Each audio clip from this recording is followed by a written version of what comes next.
جی السلام علیکم ناظرین، میں ہوں آپ کا ہوسٹ حافظ تصور نیاز، اور آپ یہ نیچے جو ویڈیو دیکھ رہے ہیں یہ ایک آج کی یہ ویڈیو ہے۔ ایک عدالت کے اندر ایک خاتون نے جو 8 بچوں کی ماں ہے، اس نے دوسری شادی کر لی ہے۔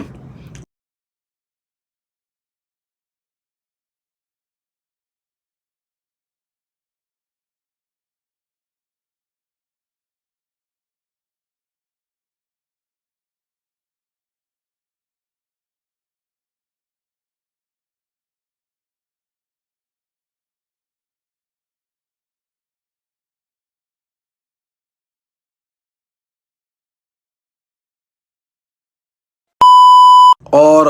8 بچے عدالت کے اندر، اس کے جوان بچے تھے، وہ عدالت کے اندر موجود تھے، اور وہ اپنی ماں کی منت سماجت کرتے رہے، اس کے پاؤں میں اپنے دوپٹے ڈالتے رہے، بھی اپنی ماں کو کہتے رہے کہ آپ ایسا کام نہ کریں، آپ دوسری شادی نہ کریں اور ہمیں چھوڑ کر نہ جائیں۔ وہ چیختے رہے، پکارتے رہے، اور اس جو عورت تھی اس کا پہلا شوہر بھی وہاں موجود تھا، وہ بھی اس کو بار بار کہتا رہا، اس کو کہتا رہا کہ آپ یہ دوسری شادی والا قدم نہ کریں، ہمارے بچے ہیں، ہمارا سب کچھ ہے۔ تو اس نے ان کی ایک نہ سنی اور دوسرے خاوند کے ساتھ چلتی بنی۔ یہ واقعہ دیکھ کر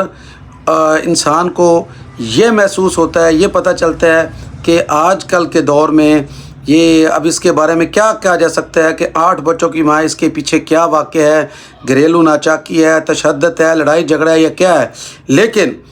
اس کے باوجود 8 بچے ہیں، اس کو یہ جو اس نے دوسری شادی کا فیصلہ کیا، یہ کیوں کیا ہے؟ ایسا نہیں کرنا چاہیے، ایسا ہونا بھی نہیں چاہیے، اور معاشرے میں ایسے واقعات جو ان کے جو بچے ہوتے ہیں اس کو نقصان پہنچاتے ہیں، کیونکہ جیسا کہ یہ میرا یہ نظریہ ہے کہ اس عورت نے تو دوسری شادی کر لی، وہ بھی چلے گی، اور جو اس کا جو پہلا شوہر ہے وہ بھی دوسری شادی کر لے گا۔ تو میرے کہنے کا مقصد یہ ہے کہ اس کا جو اثر ہے وہ کن پر پڑے گا؟ وہ بچوں پر پڑے گا، صاحب ظاہر ہے، کیونکہ اس نے بھی دوسری شادی کر لی اور اس کا خاوند بھی ہو سکتا ہے دوسری شادی کر لے، تو جو بچے ہیں وہ بیچارے کہاں جائیں گے؟ ہو سکتا ہے کہ اس کا والد جو بچوں کے ساتھ رہے گا، وہ بچوں کی ماں کو ملنے دیتا ہے یا نہیں ملنے دیتا، وہ کہے گا کہ آپ کی والدہ نے پوری عدالت کے اندر میری کوئی عزت نہیں رکھی، میری کوئی عزت کا خیال نہیں رکھا، اور وہ دوسرے آدمی کے ساتھ شادی کر چلی گئی ہے۔ تو اس کا نقصان صاف ظاہر ہے بچوں کو ہی ہوگا زیادہ، کیونکہ بچوں کے اوپر نہ ماں کا سایہ رہا ہے اور والد کا سایہ ہے، وہ اب دیکھتے ہیں والد کے ساتھ کیا کرتا ہے کیا نہیں کرتا۔ تو یہ ایک بہت بڑا افسوسناک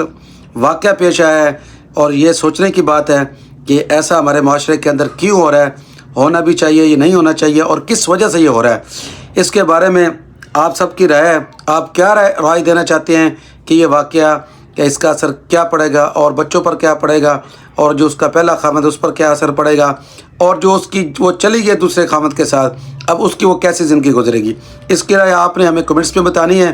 کہ اس کے بارے میں آپ کی کیا رائے ہے۔ تو انشاءاللہ آپ نے یہ بتانی ہے، تو انشاءاللہ میں آپ سے پھر بھی رابطے کے اندر رہیں گے، دیکھیں گے کیا لوگوں کے کمنٹس آتے ہیں، اور اس کے بارے میں پھر رائے کریں گے انشاءاللہ ضرور۔ السلام علیکم ورحمۃ اللہ وبرکاتہ۔